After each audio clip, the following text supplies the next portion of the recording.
Welcome to the 18th episode of our podcast. In this episode, I'm joined by Darren Baker. He's a playwright and he also gives lectures and writes about medieval history. He came here 34 years ago and he witnessed the transformation of Ostrava. I remember his wife gave me this rohlik, and it was so simple. It was just butter, salami, and tomato. My God, that tasted so good. You know, here they were handing me 3,200 crowns a month just for talking to students. Wow, it's fantastic. I learned that word and I came home and I was so proud of myself, and I told my wife, I learned my first Czech word today, and navzdory. We don't use that word. We have book. What is this? Kniha, kniho, knihu, kniham, knize. You know, and that's every word. Enthemor. English, theater, Moravia. I have written 15 plays and haven't made a single crown off any of them. You just do it out of love. I mean, this is what you like to do. And I tell everybody first, got to go to Stromberg or Hochwalde. I mean, this just evokes beauty of history here. This is Expat Episodes, where new stories begin. I'm Martin, your host, and I'll be guiding you through the stories of expats in the Czech Republic. Hello, Darren. Hello. So how are you? You good? Yeah, I'm fine. Yeah. Amazing. I like to come to Ostrava once in a while. So you're not from here? I live in Frýdek Místek, but Místek specifically. I see. What brought you to Frýdek Místek? Well, that story begins about 34 years ago. And at that time, I was living in Germany. And I had studied in university Russian because this was the late 80s and it was the time of glasnost and perestroika. And I had some kind of fascination with the Soviet Union.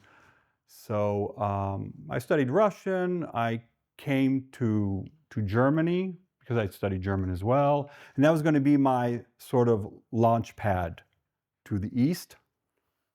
As things turned out, I ended up living in Germany for about a year and a half. And then I undertook a backpacking tour of East Europe.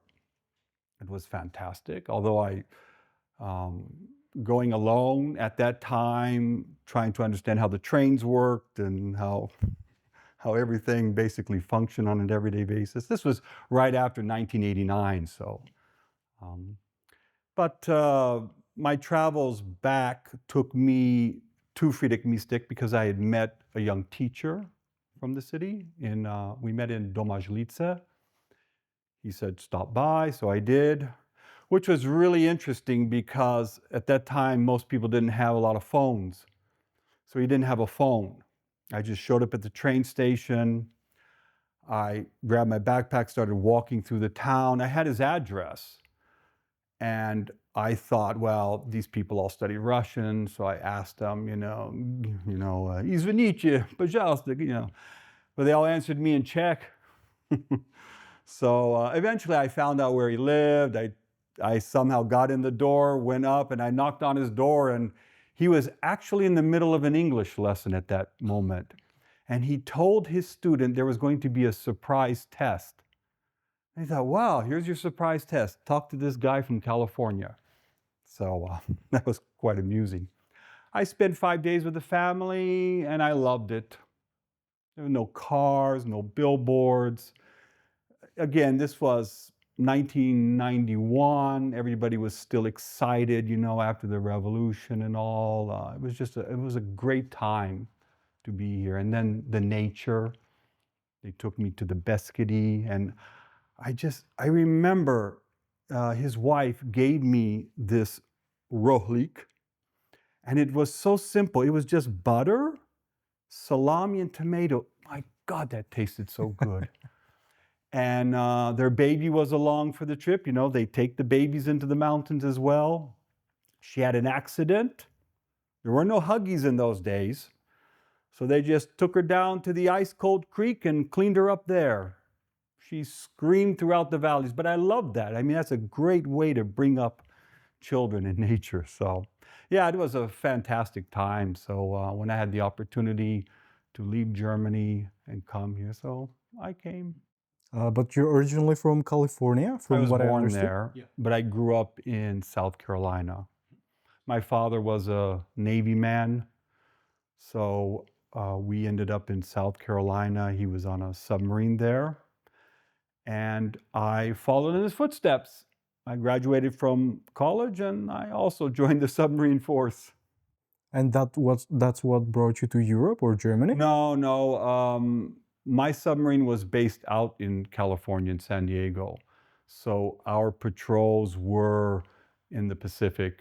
And so we went to Japan, Australia. And you have to remember, this was the Cold War. So we had an assignment to find the great red whale, which was sort of slang for Soviet submarines. Pacific is a very big ocean. We didn't find any until the last day, and then it was broken, so that was easy to find. But yeah, that was a great time. I loved being in the Navy. I loved serving on submarines. But there's just so many things I wanted to do out of life. So I got out, went to college, studied Russian, as I mentioned, and came to Europe. And that's how you got here. How did you get into playwriting if you were former military? Yeah, well, I was in school productions, even in grade school, and then also in high school. I just loved it. I loved being in the theater, the whole acting process, the stage, the rehearsals. It was just fantastic. And then I wanted to be an actor. And there was, this idea, well, I could go to New York and I would be like 20,000 other would-be actors, basically working in restaurants and hoping for your big chance. And I sort of came to the conclusion in my life that the big chance is not coming to me, I got to go to it. And so I had this idea when I came to Germany that in the former eastern part of Germany, there were all these new language schools coming into existence. And some of them were looking for new ideas, which I found very interesting because Germans are very traditional when it comes to education, just like Czechs are. But there was this one school in Dresden, and they were looking for new ideas. So I had this, why not teach English through drama? It would be perfect. You have to memorize text, you have to rehearse it constantly, practice, and especially important, you have to speak very clearly. I mean, this is a problem a lot of people have. They learn a language very well, they know all the rules, all the grammar, but they mumble, you don't understand them. So so I kind of developed that idea, and it didn't work in Germany. So when I came out here, I thought I would try it. And so I did find a junior college, private college, but the students weren't interested. They're like, come on, we're here to have a good time. So it wasn't until 2010 did the pieces come together that I could start a drama group. I see. So would you say that the main reason for you to come to Czech Republic or to our region specifically was to bring this innovative approach to language learning? Absolutely not. Okay. Because I had been first to Prague during my travels. And of course, who doesn't fall in love with Prague?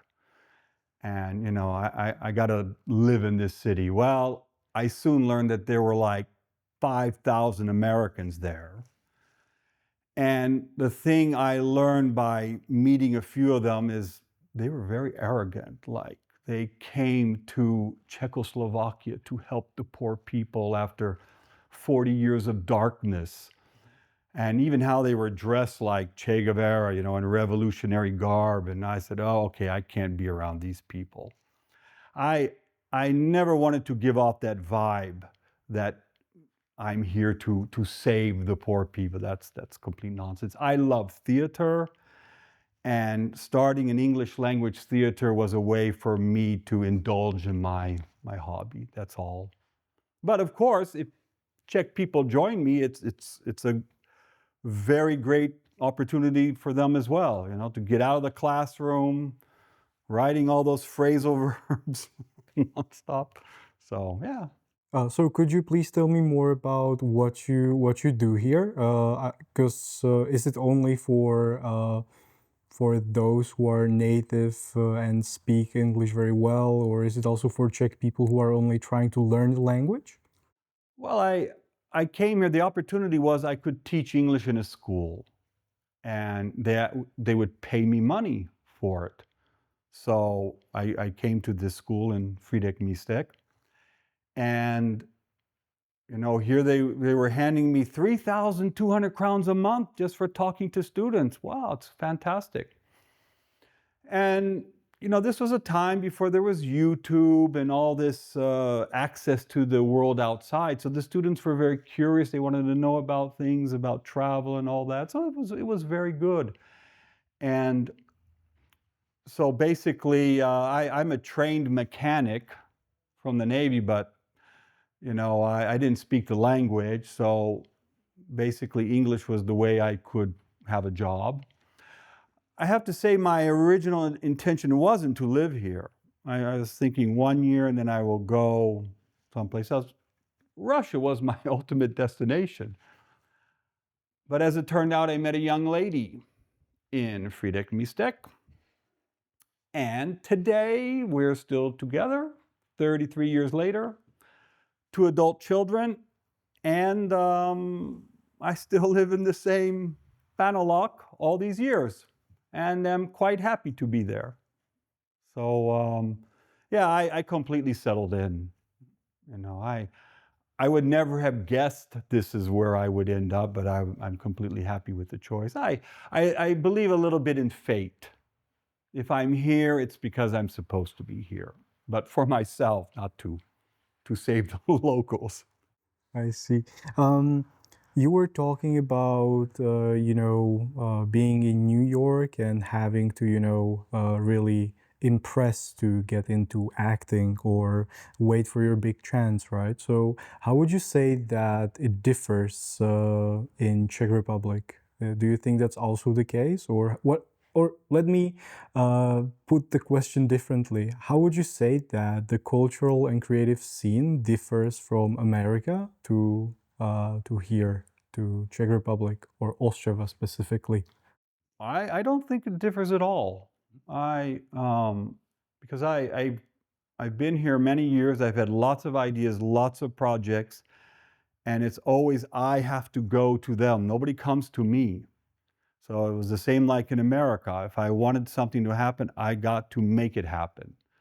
And it's the same here. Every idea I've had when I got into publishing, theater, even when I started translating as my main profession, I had to make that happen myself. So I really don't see much difference in opportunities between both lands. Yeah. If I wanted to be a Czech actor, if I graduate from the school in Brno, I would probably go to Prague and wait on tables and hope for my big chance, the same as in New York. But there's definitely a bigger competition, no? Or would you say it's still the same? Well, yeah, it's a big city, and everybody goes there. And I was very realistic that it wasn't going to happen, but I did give it some consideration right before I came out here, because I had met up with a friend from high school after 10 years. Now, he moved to New York because he's gay, and that's where the community was. And so we met up, and also at that time, Brighton Beach, which is in Queens, I think, had a huge Russian community. So I could actually live in Brighton, still improve my Russian, and take my chances with theater through my friend who had lots of connections in the theater world. So that basically I had to decide, am I going to go or not? But again, I would have probably had to make all those steps happen myself. Do you think that living here in Czech Republic has changed your perspective somehow on what you do? I've learned to appreciate things here that sort of passed me by in America. As I was mentioning nature, I don't, we would go to a national park for one day and wow, this is beautiful, and then that's it. You go back to your normal life. But here, people are very passionate about going to the mountains, and you get caught up in that enthusiasm, which I appreciate. And I I still enjoy hikes up Lissahora. I've been up there I don't know how many times. Don't ask my wife; she'll probably dispute that. But yeah, I never get tired of going outside, and I can say that's another reason why I'm so happy in my little apartment on the seventh floor of a Panelok, because I have a beautiful view of the Beskidi, and I live in such area where the river is close by, there are woods. I can, within 5 minutes, I'm in nature. And something that really surprised me, here I live in a typical Czech residential development, the apartment blocks everywhere. And yet at night it's so quiet there. I go out on my balcony at 9, 10, 10, you don't hear a word, so peaceful. I don't remember such peace and quiet in America, to be honest. Oh, And on another note, what was the biggest cultural shock for you when you moved here or got here? just the language, because Oh, but you're quite multilingual, right? You know, no, I'm not. Russian and German. No, no, no, no, no. I always wanted to learn another language, but I did not grow up in that environment, and I didn't really start learning languages until I was in my 30s. It's quite late. And then I was quite shocked. What is all this this declension? What is this? Okay, we have book, book, book, book, book. What is this? Kniha, kniho, knihu, kniham, knize. And that's every word.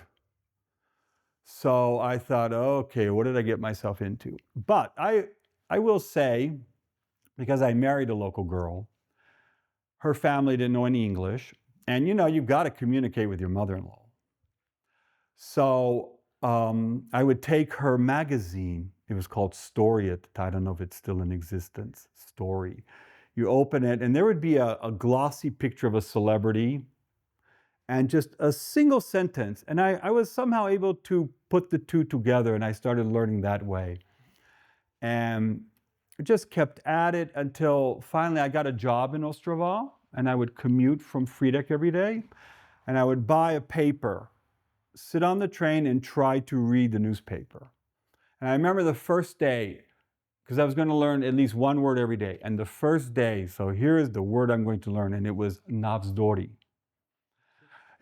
So I learned that word, and I came home and I was so proud of myself, and I told my wife, I've learned my first Czech word today, and yeah, navzdory. We don't use that word. So, but yeah, I have to say I got quite good at it because I wanted to translate. It's sort of it's a writing profession, and I feel my true calling has always been writing. And so I got, I think, reasonably good. I could watch movies, I could follow TV shows, I could read books. Everything was going swell until about 2010, when I discovered a new hobby, medieval studies, medieval history. And I completely gave myself over to it because there's a lot of books to read. Because I became a medieval historian out of nowhere. So now I go to England all the time. I'm going again this summer to give a lecture. And, they can't get over the fact that here's this American writing about English history from a little Viklenek in Friedeck Místek. But that's the wonder of the internet. I can get any source I need right in my home, which it would have been impossible, of course, 15, 20 years ago. So that's the absolute beauty of the internet, that you can be a medieval historian in the middle of nowhere, you might say. So yeah, but that came at a cost. I have to say I haven't read a single Czech book in 15 years. They're still on the shelf waiting for me. I still read the newspapers and magazines once in a while, but yeah. And could you narrow the medieval history a bit down? 13th century, mainly, well, Europe, Christian Europe, specifically the reign of Henry III. This was one of the most important of all. And I've already written, what, 5, 6 books on it, and I have another 5 in my head. But I will say that it is my ambition to write a biography of Przemysl Ottokar II. He was the king during this time. Fascinating figure, absolutely. And yet there's been no real biography of him. I don't understand it. So I'm trying to push my son, who studied history and he's a gymnasium teacher. I'm trying to push him to write it, but he's starting out with a new family, new flat, new car. So yes, other concerns right now. It's fascinating to hear how much you're contributing to development of cultural here. Well, I don't think anyone here knows that I'm a medieval English Well, historian. now they will know. Well, that would be nice. The books are online. Buy as many as you like. And so how does this work? So you say you say to yourself, okay, so I want to write a book. What do you do then? Do you just start writing, or do you go to some publishers? Do you? Well, I started writing back in America. As I said, I felt my calling was as a playwright, but nobody publishes plays. So the way into it was, let's say, novel writing. So I started writing novels. But in America, again, you just have no chance to get a publisher or an agent without knowing people or having the cash to back you up. So when I came out here, I actually started a publishing company with some investors. It worked well for a while, but again, it's not an easy thing to get people to buy books and CDs and stuff. So, but with medieval history, I easily found publishers in England because this period of time had never been tapped before. It was like dark ages in medieval history. So I come along, yeah, please give us a book. So that I was lucky in that respect. But now I do a lot of my own self-publishing through Amazon. I can control the whole process. Working with publishers is time-consuming and can get extremely frustrating. They never answer emails, or they act like they don't understand, and I just, who needs it? So you say that people don't read. So was that thought what prompted you to write plays? Or like when you're writing plays, are they centered around medieval history or your area of expertise? Well, people read, but the trick is to be able to market your book. And I'm not a marketing guy. I don't know how to do anything. I don't do branding or anything. So again, I can create myself, but I can't sell it. So unless somebody comes along and sees me as a worthwhile investment of their time and resources. But with your point about writing, so I started many years ago in the 80s. So I've been at it for almost 40 years. And I would say now I'm a machine. It just comes automatically. So our latest play that we're preparing in Friedeck Mistek, my former member of my drama group, she called me up, she said, I have a great idea. We met, it was a great idea. And then I heard another great idea, so I kind of put the two together. And it took me just a day to write the whole play. Once I have everything figured out, the writing is just it's just the time-consuming part. So everything just comes now, which is great, yeah. And where do you, I don't know what's the correct verb, but where do you play out your plays? Or You mean put them on stage? yeah.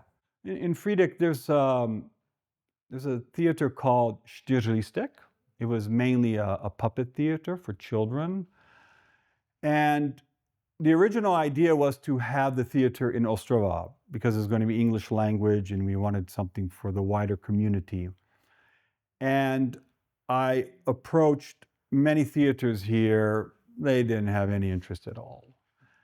And they would help insofar as if we handed them a lot of money, they would let us use their theater. Do you think it's because of the language or? Well, I didn't meet anybody in the theater here who knows any English, or they didn't try to. So I don't know if it was that, but the reality is that theater is a business. They have to make money. So I don't fault them there. And most theater is celebrity driven. These established theaters bring celebrities here and people will pay to see them. If somebody says, oh, we have an original English language play by local actors, okay, so what? I'll catch the movie version. So I tried for maybe 5 years to get something going here. And we played in Komorny Scena, Nova Scena.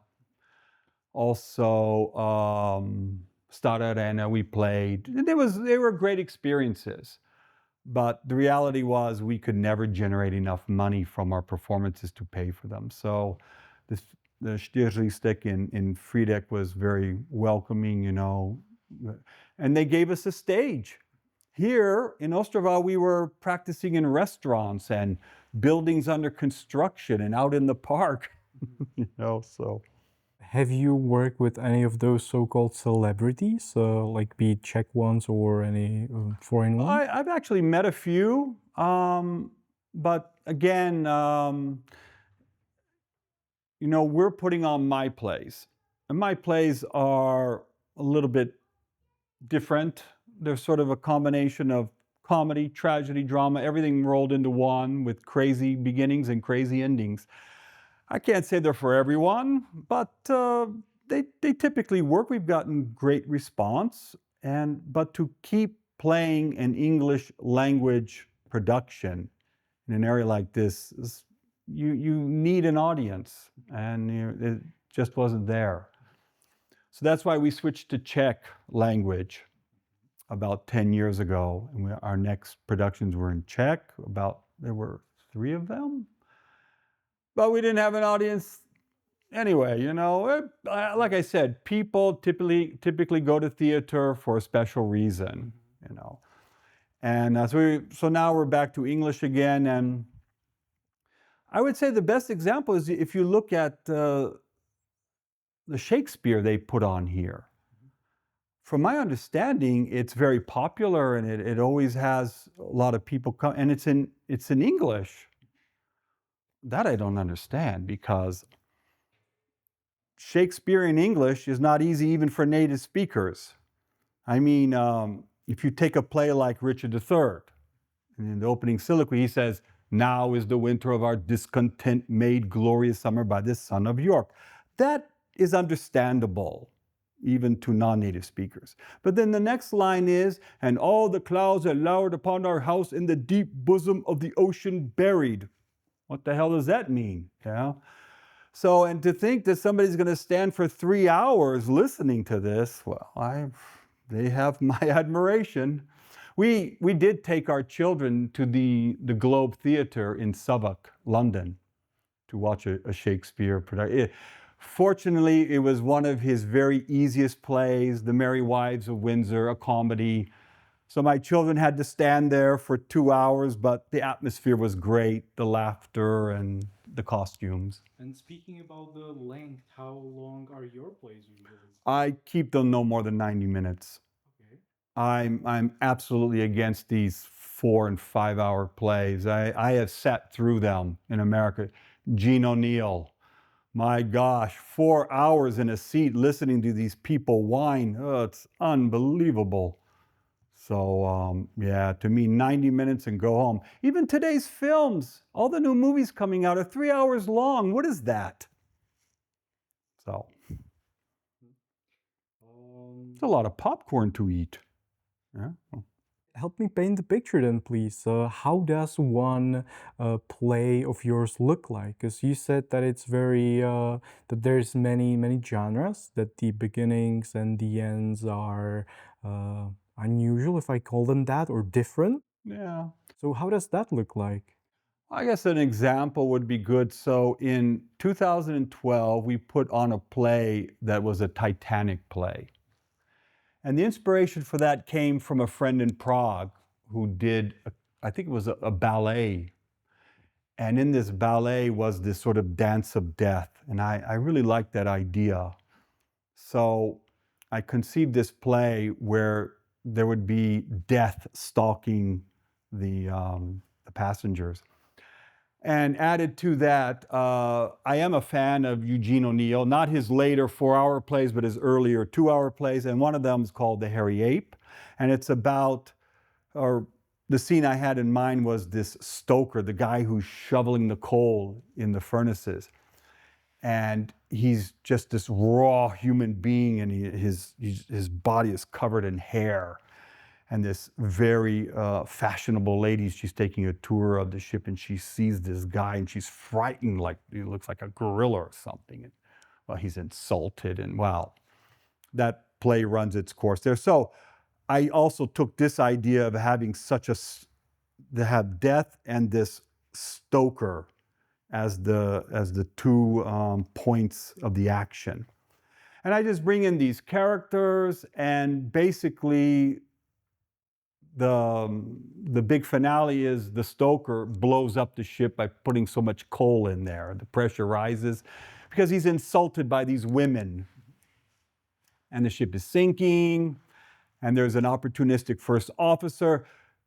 The final result is that everybody's on the deck. It's chaos, it's crazy. And but the thing is, we planned it all perfectly to give the premiere on April 15th, 2012. That was the 100th anniversary of the Titanic sinking. And I made that very well known throughout here, and yet I could barely get in 100 people to watch it. But it was a fantastic production. And so that's kind of what I do. We did one of our plays that was Czech and English, was called Výměna ministrů. We took this television show, Swapping the Wives, but we basically swapped the educational ministers of the Czech Republic and America. And it's complete chaos. And we have the ending where our president, a very Zeman-looking guy, is giving this great speech, and it was fantastic. I can say the audiences really loved it. But then they go home, and I don't know, they don't tell anyone. The audiences just go down until finally it's just move on to the next play. So what are the future steps for you guys? What can you do, or what are you doing to improve this? Or is there anything that we can do? Well, yeah, there's got to be some venues around here where we can perform. I don't want to go to schools. Everyone says go to schools. No, thank you. There's just got to be, can be open air venues. We played in this Kulna or Kultur. That was where we did the Titanic. So we can play anywhere, and it's not so much that we need an audience, but you just need to have that sort of objective in front of you.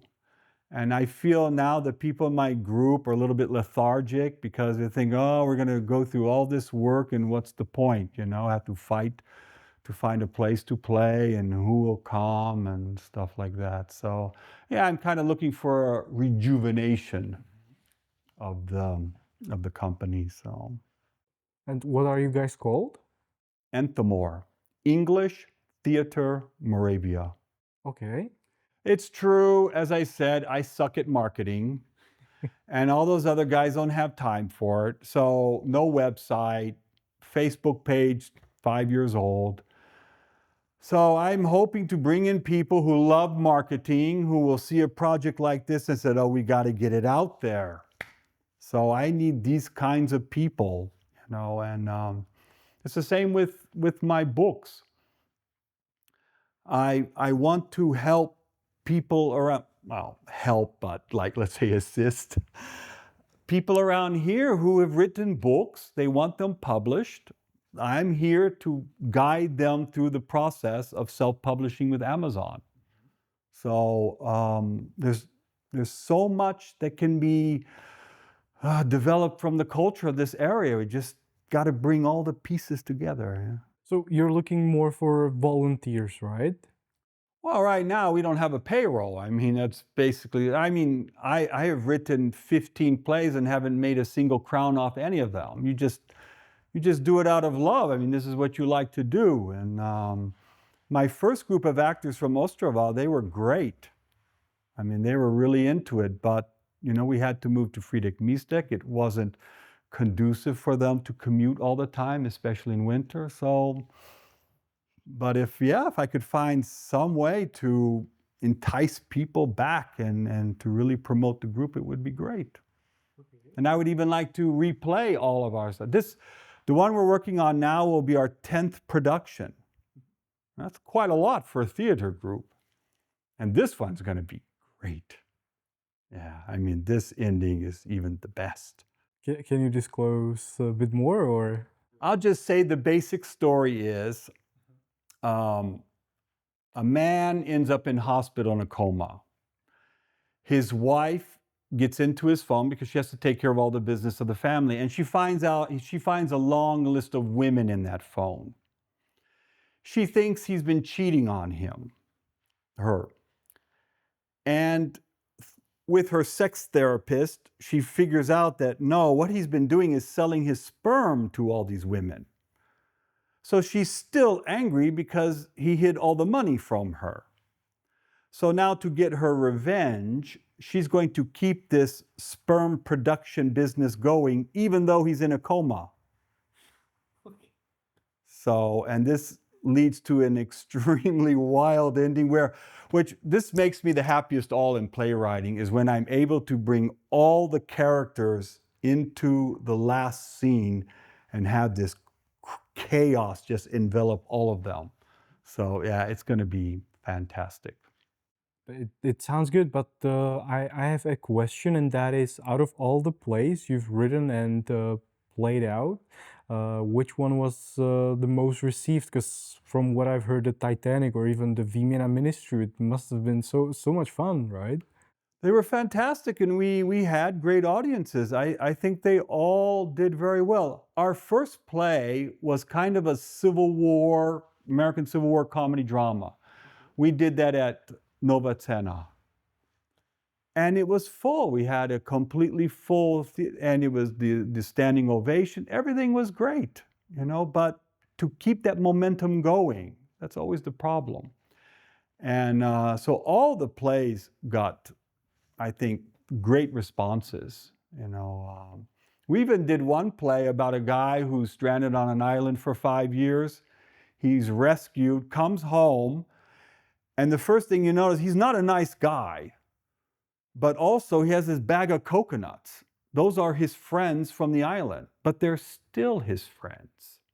All right, so this is kind of the basic idea, but it ends with a talk show where he's actually smashing one of his friends and the talk show lady, she starts freaking out. But to make it an authentic talk show, we actually got a band to join us. So there was a band in the back playing music like commercial breaks and so forth. So yeah, they all went over very well. I was very happy for them. So when's the next play? Well, this one I'm having a bit of problems finding all the people I need, the actors. There's only 6, but still, you got to find people who want to play in English. And but I'm confident that we will start full rehearsals in September, so it should be ready before Christmas. What about the experience? Because I assume that all of these volunteers aren't really professional actors, are they? No, you have to train them. And that's the thing with my people in Ostrava. When they started, they were complete amateurs. Good English, but they didn't know how to act. When they left, they were excellent actors. I mean, they learned how to do it right. And so now in Friedrich Mystic, I only have one of the original members. So everyone who comes in, I have to teach them how to act, how to speak, the cadences, the nuances, bounce your voice off that back wall. So that takes a lot of work, and they have to be committed to make it work. So let's hope it's successful. So it's possible to bring out your own, or to bring up your own actors, so to say. Oh, everybody's an actor at heart. Very, very few. You have to be very, very shy not to have an inner actor that can come out. I can make it come out if they're willing to submit to the process. So, but that means you have to be at rehearsals on time and you have to learn the script. Our last play was quite near disaster because it was 1 week before the premiere and the people still hadn't learned their lines. I mean, what can I do to these people? So, Well, how did it turn out? Did they improvise in the end, or? well, I had this axe, and I said, all right, I'm tired of this, learn it. Yeah, I mean, there was sort of some crisis management brought us through to the end. It turned out well too, because this again was a crazy play. We're making fun of all the sort of COVID restrictions, and whether so you have again people on an island during the whole COVID process. They're found, they're rescued, but before they can leave the island, they have to get vaccinations. But why? They've been on the island the whole time. No, no, no. European Union says you must have a vaccination. And these vaccinations, especially the baby they create on the island, is what sends the whole story into chaos when they come back because of these idiotic rules. You know what? You're saying that you may not be the best marketing guy, but you are definitely one of the best salespersons that I've ever met because you've really got me hooked, right? Like, I would love to contribute to your Okay, cause. see you next week. Yeah, I don't know about acting, but I could probably help with the promotion or something like that. And on that note, we are nearing the end of our episode, so we can continue our conversation after it. And I have five final questions for you in our quick pick rubric, something that we named also a spur of the moment decision. It was during podcast episode recording. But how do you keep your cultural roots alive to California or Germany, whatever you consider as your cultural root? Well, I have three brothers in America, and we all grew up in the fantastic 70s and 80s. So when we talk regularly every month, and we're always doing these film references. We test each other, and we know exactly which movie from 1981. So that's always fun. And also, I love American sports, American football, baseball. So I watch it as what I can out here. Definitely the food. Oh my God, I have to say, I like Czech food. I do. I love svíčková. I love all of it. But my wife is such a fantastic cook that I cannot eat that stuff anywhere else. Wherever I go, any restaurant is not gonna, be on the same level as hers. So I don't want people to think, oh, he doesn't like Czech food. No, I love it, but she's the best. And I still love double cheeseburger and milkshakes and French fries. I was a teenager working in McDonald's and Burger King. Best years of my life. And so, if your time in Ostrava or this region was a movie or a song, or in your case, it could be also a play, which one would it be? I guess off the top of my head, I might say Gredomo Muy. Because 10 years ago, I went in for the citizenship process. They changed the rules that we could have dual citizenship. So I did that process. You know, you have to take language tests, a lot of paperwork. And in the process, I always used to make fun of the Czech national anthem. Like, who has a national anthem? You don't even know where you live, yeah? But then I understood the rhetorical meaning of it, and also it's a perfect national anthem. It's only 1 minute long, so the poor people who won the silver and the bronze don't have to suffer too long. But it's beautiful melody, beautiful music, and the words that it evokes, this is anywhere on earth. You're talking about the beauty of nature, of water running in the meadows, you know, how's it go? Voda shumi Polucinach or something. Yeah. And Visages, Skri, yada. So yeah, I knew it from my test, yeah. But it's fantastic melody, the imagery, and it really explains why I love it here.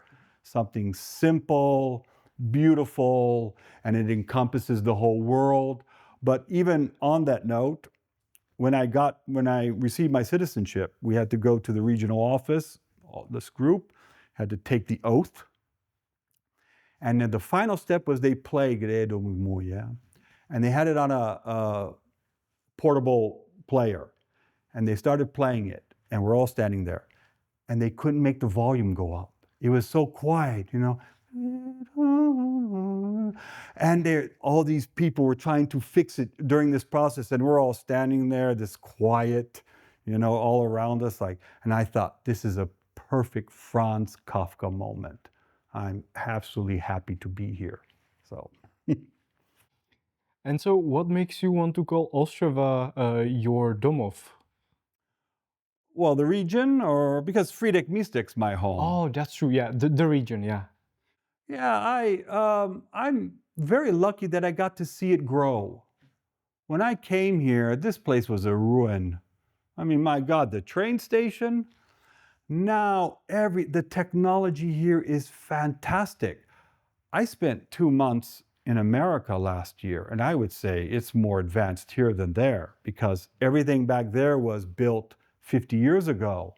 It's already looking very tired, and here everything is new. You go to Frýdek Místek, everything is new. The roads, the parks, everything's renovated. Beautiful place. So yeah, I was a witness to this development. Now I'm enjoying it more. I could do with less cars, but that's something different. What about what's your special hidden gem in Frýdek Místek or our region? Gosh, you know, I tell everybody first, got to go to Stromberg or Hoogwalde. I mean, this just evokes the beauty of history here. You know, you have the hills. Oh, I never miss an opportunity to go. So I take everybody there who visits me from abroad. Then the second thing is I show them a movie, Eko Homo Homoka.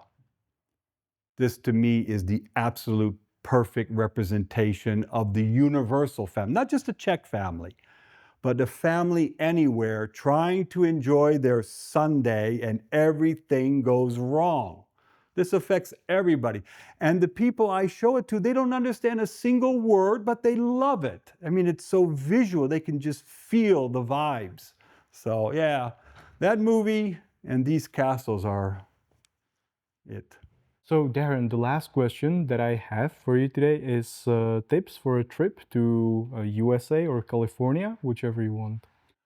Well, I have a great one. And last year, I went with my family on a tree tour of California. Now, in California, along the coast, you have the redwood trees. These are the tallest in the world.